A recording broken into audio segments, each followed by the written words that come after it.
Start करने जा रहे हैं और हम देखने जा रहे हैं कि न्यूरल नेटवर्क्स और डीप लर्निंग इन दोनों के इंट्रोडक्शन पार्ट में हमारे लिए क्या है।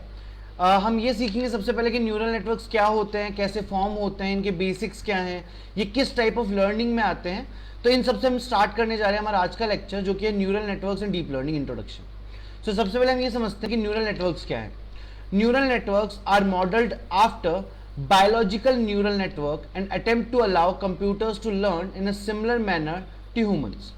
So जो न्यूरल नेटवर्क बनाया गया है हमारे यहाँ मशीन लर्निंग के अंदर, वो एक मॉडल पे बनाया गया है जो कि एक बायोलॉजिकल मॉडल है। बायोलॉजिकल मॉडल मतलब जैसे बायोलॉजी के अंदर या ह्यूमन बींग्स के अंदर न्यूरॉन्स होते हैं, उन न्यूरॉन्स के अंदर दो पार्ट्स होते हैं। जैसे अब मैं आपको दिखा सकता हूँ यहाँ पे डायग्राम में, अगर एक ह्यूमन न्यूरॉन को देखें तो कुछ ऐसा होता है, उसके अंदर दो पार्ट्स होते हैं, एक्सन होता है और डेंड्राइट्स होता है।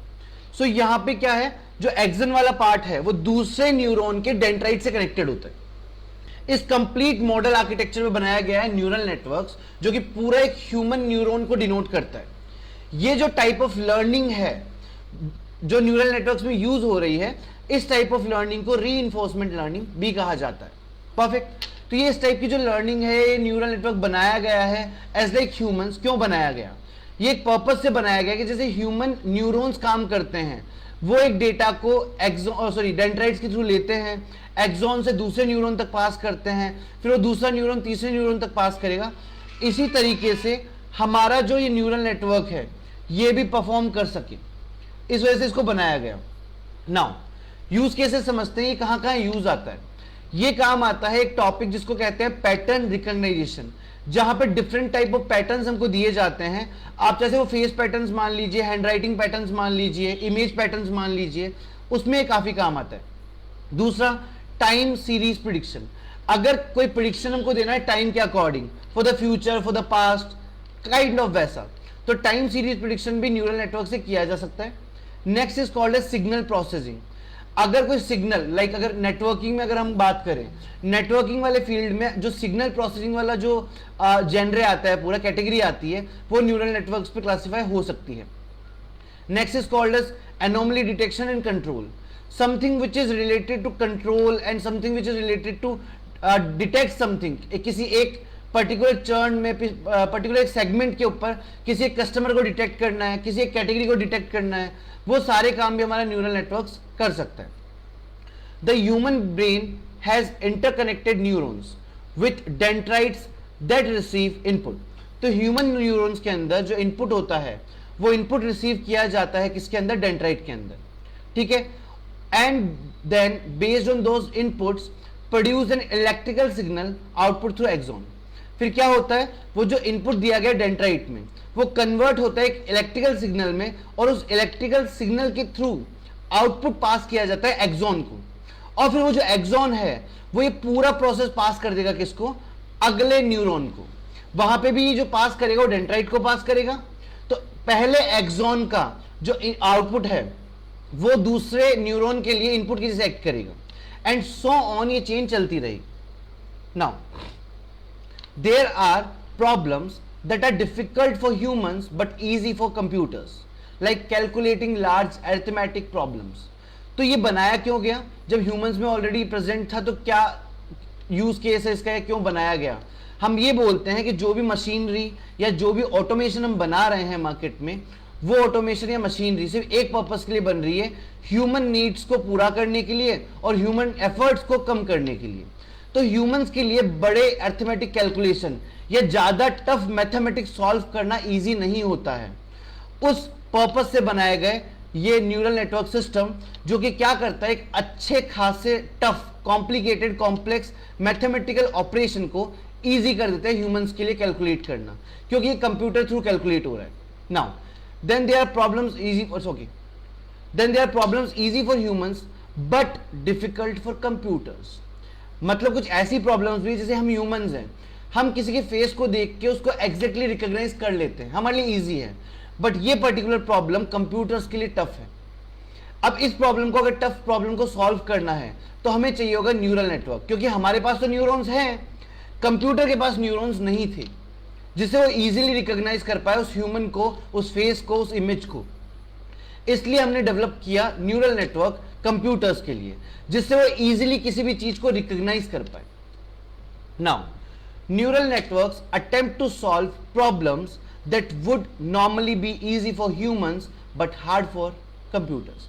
अब दो चीज हमने पढ़ी, एक प्रॉब्लम अगर इंसान के लिए, ह्यूमन के लिए टफ है, कंप्यूटर्स को कैलकुलेट करके मैथमेटिकली सॉल्व करता है इजीली।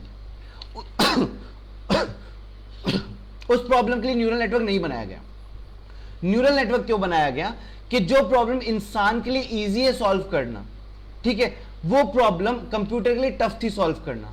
तो एक नेटवर्क सिस्टम चाहिए था, एक न्यूरॉन सिस्टम चाहिए था कंप्यूटर्स के लिए, तो इसलिए इन लोगों ने बनाया neural network system. Perfect. Now neural network attempt to solve problem that would be normally easy for humans ना। सो ये समझ में आ गया, I hope. Now let's start by looking at the simplest neural network possible. सबसे पहले सबसे छोटा न्यूरल नेटवर्क समझते हैं, जिसको कहते हैं परसेप्ट्रॉन। ठीक है, now what is perceptron? A perceptron consist of one और more input, a processor and a single output. एक परसेप्ट्रॉन जो होता है उसमें एक या एक से ज्यादा इनपुट हो सकते हैं, उसके पास एक सिंगल प्रोसेसर होना कंपलसरी है, और वो एक आउटपुट, सिंगल आउटपुट जनरेट करता है। Now a perceptron follows the feed forward model, meaning inputs are sent into the neuron, are processed and then results are as an output। ठीक है, तो क्या होता है, परसेप्ट्रॉन कैसे काम करता है? वो सारे के सारे इनपुट प्रोसेसर को देता है, जहां पे प्रोसेसर के पास एक न्यूरल नेटवर्क है। वो प्रोसेसर उस न्यूरल नेटवर्क के थ्रू उस इनपुट को प्रोसेस करेगा और एक सिंगल आउटपुट हमको रिजल्ट में दे देगा। इस पर्टिकुलर टेस्ट केस को हम बोलते हैं परसेप्ट्रॉन, जो कि एक सिंगल लेयर पे बेस्ड है। Now a perceptron process follows 4 main steps. एक परसेप्ट्रॉन में 4 मेन स्टेप्स होते हैं। पहला, receive input, weight input, sum inputs and generate outputs. क्या कर रहा है? इनपुट्स ले रहा है, हर एक इनपुट को इवेल्युएट कर रहा है, वेट कर रहा है, उसके बाद उन सारे इनपुट्स को सम अप कर रहा है और एक सिंगल आउटपुट जनरेट कर रहा है। Perfect. For example we have a perceptron for 2 inputs. हमारे पास एक परसेप्ट्रॉन है जिसमें 2 इनपुट हमने डाले, x1 is equal to 12 and x2 is equal to 4। ये 2 इनपुट हमने इसको दिए। Now each input that is sent into the neuron must first be weighted, multiplied by some value, often a number between -1 and 1। Waiting कैसे करते हैं? Wait करने के लिए वो जो आपने वैल्यू दी है 12 and 4, उसको -1 से लेके 1 के बीच की किसी भी एक वैल्यू से मल्टीप्लाई किया जाएगा वेट करने के लिए। तो मान लीजिए हमने उसको एक रैंडमली किसी वैल्यू से मल्टीप्लाई कर दिया, तो रैंडमली मल्टीप्लाई करने के बाद सेकंड स्टेप जो था वेट होना है। वेट में जब वेट किया गया तो पहले वैल्यू का जो x वैल्यू थी, 2 वैल्यूज हमारे पास थी, x1 एंड x2, आप इसको 0 और 1 से बोल सकते हो। इनपुट 0 का जो वेटेज आया दैट इज 0.5 एंड इनपुट 1 का जो वेटेज आया दैट इज -1। इसने ऑटोमेटिकली -1 से 1 के बीच की कोई भी रैंडम वैल्यू से इसको मल्टीप्लाई कर दिया है। हो गया। नाउ आगे प्रोसेस कर, प्रोसेस करने के लिए वापस देखते हैं। यू विल हैव इनपुट, ठीक है, एंड ए वेट। जो वेट हमारा मिला, जैसे मान लो रैंडम वैल्यू हमने चूज की थी 0.5 और वेट 1 के लिए रैंडम वैल्यू चूज की -1। अब आप वो इनपुट वैल्यू उठाओ, 12 उठाई, उसको मल्टीप्लाई किया एक रैंडम वेट वैल्यू से जिसका 0.15 मान था, उससे मल्टीप्लाई किया 6 आया, और सेकंड जो वेट हमारा मिला था रैंडम, वो हमने -1 माना था, उससे मल्टीप्लाई किया तो -4 मिला। Perfect. Now the output of a perceptron is generated by passing that sum through the activation function. In the case of a simpler binary output, the activation function is what tells the perceptron whether to fire or not। ठीक है, अब perceptron क्या करेगा? वो ये देखेगा कि basically इसको एक एक्टिवेशन फंक्शन के थ्रू डाला जाएगा। ठीक है, वापस से बोलता हूं, हमने 2 इनपुट लिए, उन दोनों इनपुट के लिए 2 वेट जनरेट किए, रैंडम वेट्स बिटवीन -1 एंड 1, उससे उस इनपुट को मल्टीप्लाई किया, हमारे पास 2 वैल्यू आई, उसको हमने डाला एक एक्टिवेशन फंक्शन में, वो एक्टिवेशन फंक्शन बताएगा कि काम हो रहा है या नहीं हो रहा है। परफेक्ट। फायर और नॉट अ वैल्यू। नाउ नीचे आते हैं। Many activation functions to choose from. कोई भी एक्टिवेशन फंक्शन हो सकता है, लॉजिस्टिक रिग्रेशन का फंक्शन हो सकता है, ट्रिग्नोमेट्रिक फंक्शन हो सकता है, स्टैंडर्ड कोई भी एक फंक्शन हो सकता है। अब वो यूज करने वाला है activation function. Let's make the activation function the sign of the sum. हमने एक्टिवेशन फंक्शन को क्या मान लिया? सम का sign. In other words, if the sum is a positive number, the output is 1. If it is negative, then the output is -1. ऐसा कुछ हमने binary में assume कर लिया। One more thing to consider is bias. Imagine that both inputs were equal to 0। अगर हम ये मान ले कि दोनों इनपुट 0 थे, then any sum no matter what multiplication weight would also be 0। अगर आपके इनपुट ही 0 आ रहे हैं तो आप कुछ भी कर लो, कोई भी वेट दे दो, कोई भी एक्टिवेशन फंक्शन दे दो, उस केस में आपका फाइनल आउटपुट 0 ही आने वाला है। परफेक्ट। दूसरे पहला केस समझा था जहां पे हमने एक्टिवेशन फंक्शन को एक पॉजिटिव नंबर माना, तो पॉजिटिव नंबर माना तो आउटपुट 1 आएगा अगर पॉजिटिव वैल्यू है तो, और नेगेटिव वैल्यू है तो -1 आएगा। अगर हमने इनपुट 0 मान लिया तो आउटपुट पूरा 0 आने वाला है। Now to avoid this problem we add a third input known as bias input with a value of 1 that avoids the zero issue। क्या होगा अगर दोनों इनपुट ही 0 है तो आउटपुट पूरा 0 आएगा, प्रिसेप्टर होने का कोई मतलब नहीं है, न्यूरल नेटवर्क होने का कोई मतलब नहीं।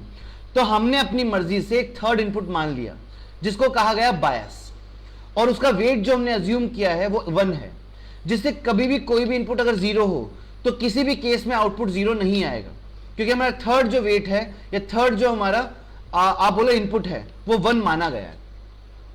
ये अवॉइड करने के लिए फंक्शनैलिटी। आई होप आपको इतना समझ में आया होगा। हम आज के लिए एक बार इतना रखेंगे एक प्रिसेप्टर मॉडल तक कि प्रिसेप्टर मॉडल कैसे काम करता है और किस तरीके से यूज होता है। Thank you so much.